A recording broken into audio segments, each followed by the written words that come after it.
My name's Rob McCutcheon. I'm from Canada, Ontario. We're dairy farmers. We milk about 100 cows. Currently, we are running 2 V6 balers. We have another one on the way. We started about 4 years ago with the McHale baler, and it's got about 15,000 bales on it right now. That's the oldest machine that we have.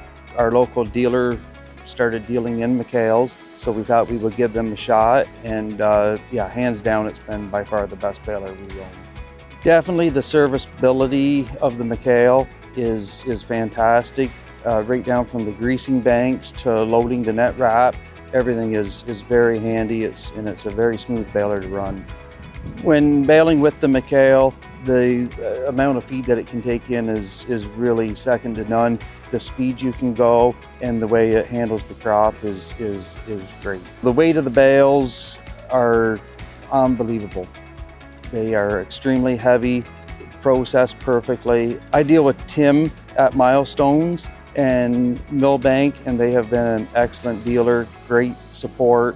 Definitely the McHale machines are one of the best balers on the market, for sure, and I would recommend them to anybody.